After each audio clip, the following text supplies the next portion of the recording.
yung kaninang ulan. Yung tilapiyang saksi. Hindi, yung merienda sinasabi. Pinatay. Yun. Bili mo lang siya. Bili mo na lang si Paul. Tingin nyo na lang si Pao. Para hati na lang kayo. Ayaw niya mga mikahati. Ayaw niya mikahati. Gusto niya yun eh.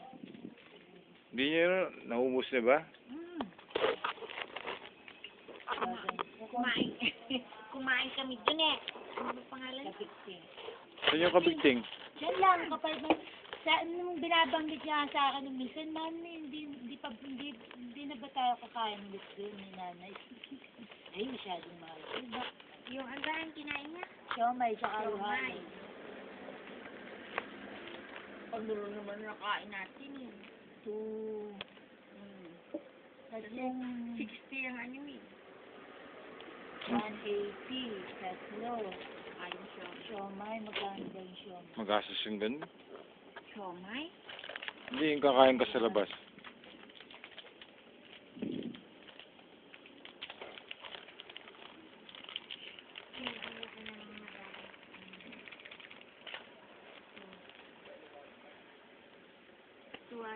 Natawa nga yung mga yung bago nang-uupa.